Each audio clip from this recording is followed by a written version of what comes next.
What a week for an air show. Actually, an aerospace expo, also known as Sun and Fun. The 51st event like this, and it's held every year in Lakeland, Florida, and that's where I am today. I'm Ron Timmermans with the Florida Aviation Network, one of the many hosts, and we're broadcasting live and in the clear from the Central Florida Aerospace Academy on the grounds of Sun and Fun. What a great week. Beautiful weather, warm if you like it, and if you don't like it, it's warm.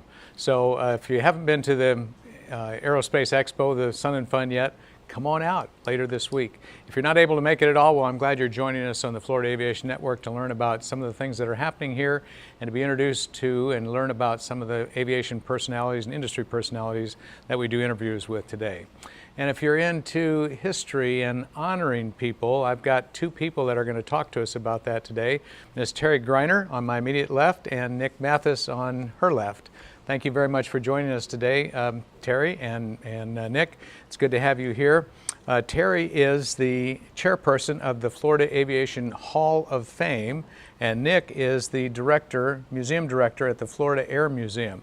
Florida Air Museum, if you haven't been there yet, is right across the street from where we're broadcasting. It's at the very entrance to the Sun and Fun campus. If you're driving in parking, you'll see the Florida Air Museum recently expanded and the like, and it's a gem that if you haven't taken advantage of it yet, you need to, because it's beautiful. The people that have been there always say, that was great, I didn't know that it existed. And they say, I'm going to come back. So you need to come back.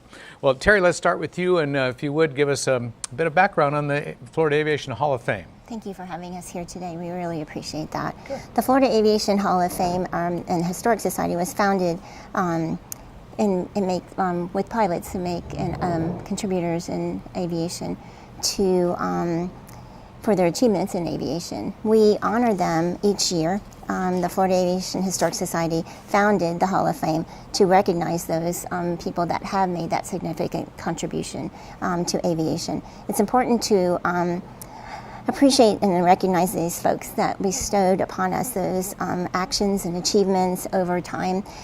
Some people have such outstanding contributions that individuals just don't know about, and we're hoping that we provide that to the folks that come and attend our ceremony each year, so we can recognize these historic folks and honor them in this way.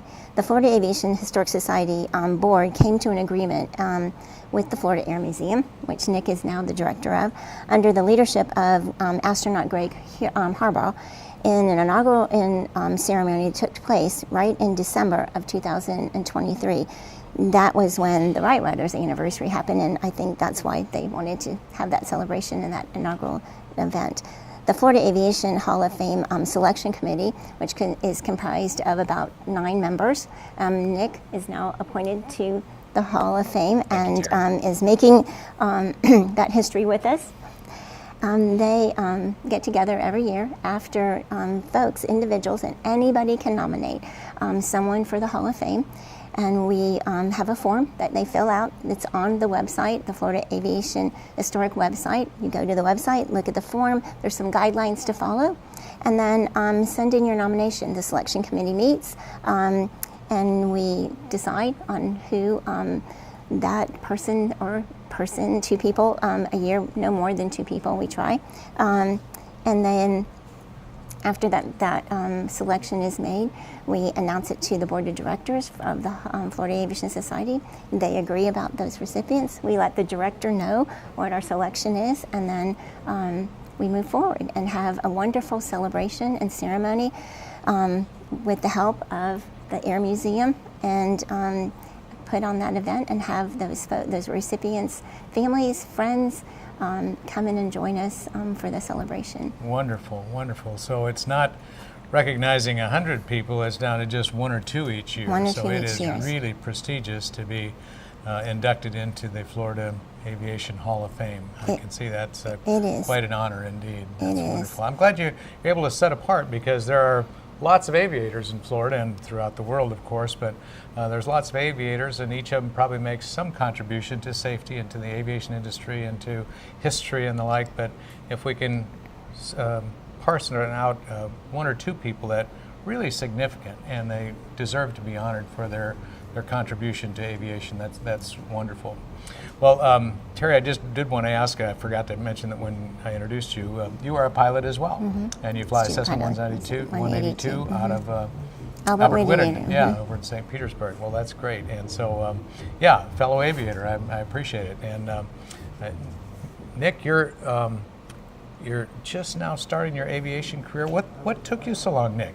Yeah, that's a great question. Anytime I come to work, I feel like a little fish in a big pond. You know, there's a lot of acronyms you pilots throw around that I really need to catch up on. Yeah. But I'm a museum guy. I come from a museum background, nonprofit background, and it wasn't until a couple of years ago that I decided to really shift directions. I kind of landed at Sun and Fun on accident, if I'll be honest with you.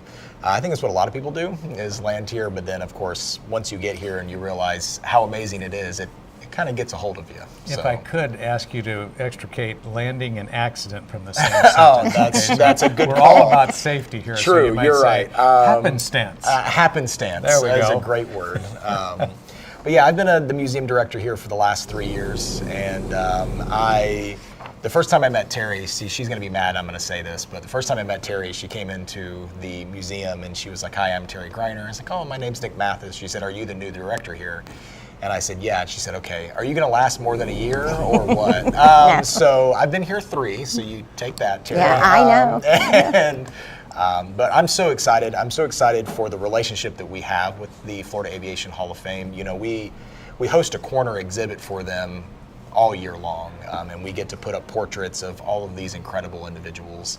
And it wasn't until last year that I was really able to be a part of the ceremony. And I told Terri after we had that ceremony that it was just such an important moment for everybody. It was really impactful, that it was something that for as long as I'm here in this position, that I wanted to encourage and do every year, because it really, once you're there at the ceremony and you can see the families and you interact with these people, that it carries a lot of gravitas. And hear their stories too. And hear their stories. Yeah. And you realize how fortunate you are to just kind of be around people that have lived such incredible lives and have such incredible stories to tell. And so we're just excited. I'm excited to have this relationship. Terri is amazing. She does so much for us during this year, or during this week. And so that's where I'm at. So I'm working on my private pilot's license. I feel like I got to say that because I get judged by everybody. Come on, Ron. We're not judging you. We're just encouraging you. Encouraging you. Oh, is that what that I'm is? trying to do. Okay. Yeah. I think it's what my wife does too, but that's besides the point. Well, tell us a little bit about the museum, because like I said, not everyone knows of the museum, but they should. Sure. So the Florida Air Museum really started in 1986. It started as a little mini exhibit in one of the hangars, in like one of the corner hangars, and since then has grown really amazingly underneath the direction of people with a lot of care and concern for the preservation of aviation history. What we have displayed in the Florida Air Museum is a collection of experimental aircraft, really. I mean, it's a lot of home builds, which is the nature of Sun and Fun. It's the spirit of Sun and Fun. And then, you know, our corner and our perimeter exhibits. So we want to honor the NOAA, the Hurricane Hunters, the National Oceanic Atmospheric Administration. We have a military exhibit. We have ICAS is represented there, the International Council of Air Shows. They have their kind of Hall of Fame in the museum. And as we are progressing into the future of the museum, we're looking at doing our best to bring a little more emphasis on the Florida contribution to aviation, because Florida has such a huge contribution to the history of aviation. And so as we move forward with renovations into the museum, which are coming here within the next couple of years, so we're really going to try to buckle down on the Florida message of the Florida Air Museum, because it was in the early 90s that we actually were given the title or the moniker of Florida's official aviation education center. So we want to make sure we're honoring that moniker by emphasizing the Florida aspect of aviation history. So some people get confused by some of the acronyms, myself included. So Florida Air Museum, ACE, A-C-E. Sure. There's a connection, I trust. Yeah. Can you explain that briefly? Absolutely. So we love logos down here, is what it is. I noticed. And so you have ACE, which is the Aerospace Center for Excellence. the mission of ACE is to engage, accelerate, and educate the next generation of aviation professionals. So the Florida Air Museum is a part of ACE's mission, right? We are there believing that aviation is for everybody, that you don't have to become a pilot to be a part of the aviation field, that for every pilot, there's 1,000 people that put that pilot in that seat, right? Indeed. Between engineers and mechanics and designers and all that. So ACE is our parent company. And underneath ACE, you have the Florida Air Museum and now the Sun and Fun Aerospace Expo. And really the Central Florida Aerospace Academy, which is the high school that we're sitting in right now. So there's 3 entities or sub-entities Correct. to underneath ACE. the Aerospace Center for Excellence. Yeah. So the Aerospace Center for Excellence is the daddy company. The umbrella. The umbrella, Yeah. and we are all the different departments underneath that. We have a very large education department in the Florida Air Museum and the Aerospace Center for Education. This year, we're welcoming a little over 4,000 students as field trips just throughout the year, the other 51 weeks out of the year. We like to joke with the Sun and Fun team that they get to make the money and we get to spend the money the rest of the year. So we're the other 51 weeks out there. Excellent, excellent. And you have 4,000 students come through in 51 weeks. Correct. And they come through the Florida Air Museum and then the Skylab Innovation Center. So that's where all of our flight sims are. That's where Science on the Sphere is, and our drone lab, engineering lab, and all of that. Wow. So students primarily they certainly would have interest, although adults do as well, right? Absolutely. I mean, I go through that and I salivate when I see all the simulators there. And Science on a Sphere, I was like, wow, how do they do that? Well, you know, we really try. Aviation is for everyone, and that's all ages too. You know, we want to provide opportunities for adult learners. We want to provide opportunities for student learners, and really, at the end of the day, it's just about sparking curiosity. It's about sparking passion. The museum is interesting because we have some really great stories from pilots in there that had to overcome a lot of just issues and struggles to do what they needed to do, and so. We try to tell those stories to all of our tour groups to encourage folks that if there's something you really love that you want to do, the only thing really stopping you at the end of the day is you. And so we want to send that inspirational message home with everybody that comes to the museum. And I imagine most people are inspired. Students, young people, older folks like me, I'm inspired each time I go there looking at the history and some of the aircraft that were designed and built by pilots as an experimental aircraft, and now they're either on the floor in the museum or hanging from the rafters. It's great to see those and to read some of the stories and to look at some of the equipment that was used, and it's just absolutely amazing. And then the newer technologies as well, the simulators to get some hands-on experience with that. How many of the students that come through, do they actually get to fly the simulators, or is there a program so for that? The older students get to go into our Redbird simulation lab. So that's our little J's, and they can kind of get a introductory flight. Now we just about 6 months ago, we brought in a full motion simulator to the museum. So it's kitted after a Crazy Horse, the P-51, and it is a P-51 experience. So you get in and you fly a P-51 in full motion. And we've noticed a couple things about that. People get in and immediately try to do a barrel roll. It's the best thing. It doesn't matter how old you are. It doesn't matter if it's a kid or an adult. As soon as they get up in the air, they yank that thing to the left to see what's going to happen. And so it's a really cool pseudo attraction for us. So of course, I don't like the word attraction. We want it to be an educational experience. I want to put students in there and give them an opportunity to learn a little bit on how to fly. But as the museum develops and some of these, hopefully, plans come into place, you're going to see different technologies come in, some newer technologies come in. But I'm kind of an old school museum guy. I don't like a lot of gamification. We want to make sure we're preserving history, and we're demonstrating history, and we're talking about history. Very important. It's going to be a blend between the two ideologies, if you will. It's worth preserving history, isn't it? It is very much so. And you're all about that and have been for a number of years. The Florida Aviation History Society, is that the Historical Society. Historic Society. Mm-hmm, yeah. And so that is the predecessor or the parent of the Hall of Fame. Is that correct? That's correct. Yeah, and you're on that society as well. On that board, and so On is that board. Nick. And so- okay. And that's the partnership between the museum and the Florida Aviation Society. I'm thankful to Greg Harbaugh for making that marriage happen, and we continue to have that grow each year by having these wonderful people honored and for their contributions and their amazement and what they've done for aviation in every fashion. And like Nick said, we're learning every day about what these incredible people have done with their lives Yeah. and to help aviation in every way and promote it. So. Yeah, well, great.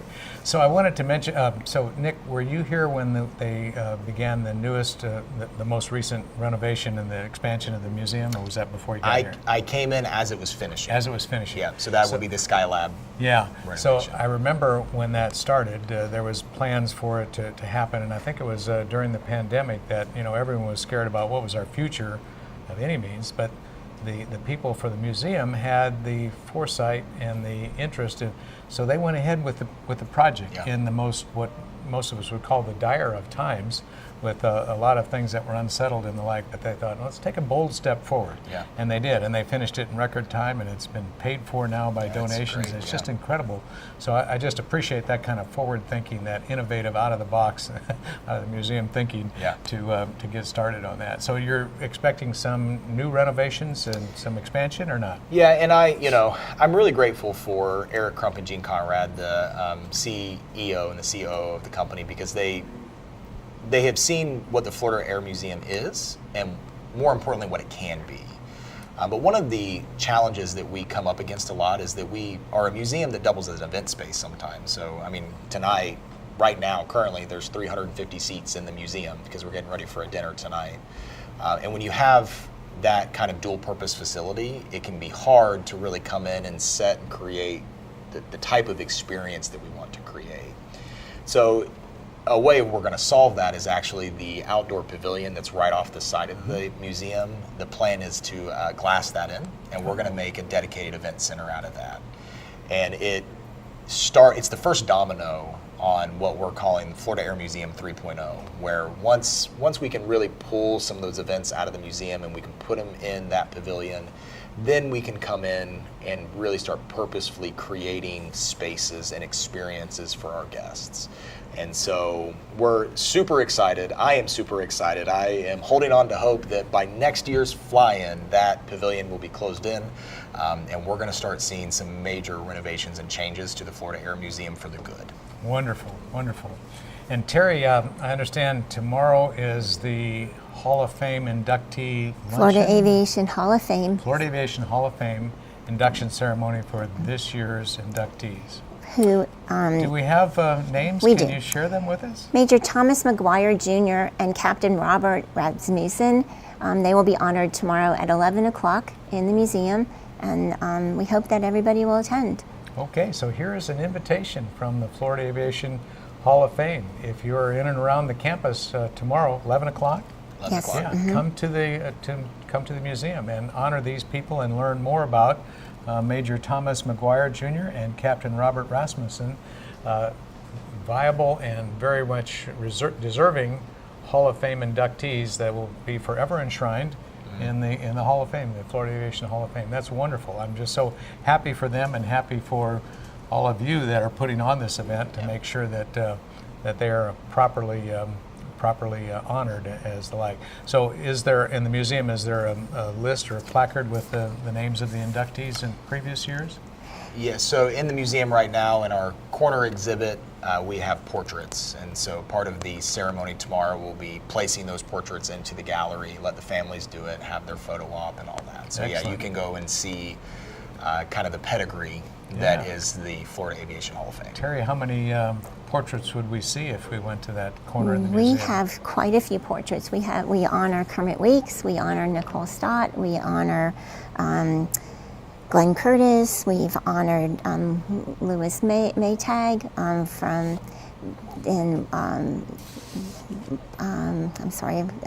Chappie James.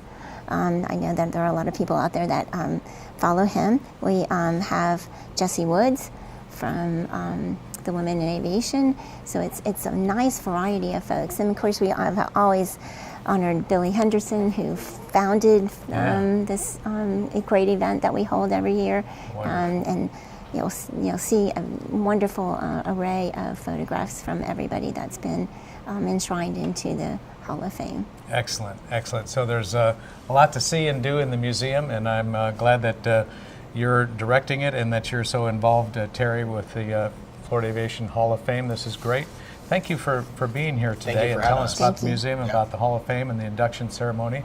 And you heard the names of the two folks that are going to be inducted tomorrow, so please come to the museum. If you're here at Sun and Fun or coming tomorrow, come to the museum, and the induction ceremony is at 11 a.m. tomorrow. If you can't make it tomorrow or this week at Sun and Fun, anytime you come to the Sun and Fun campus, the museum is open 7 days a week. 7 days a week, 365, or maybe not 365, but almost every day of the year. You got it. And it'll be an experience that you won't regret, and you will likely say, I'm coming back again.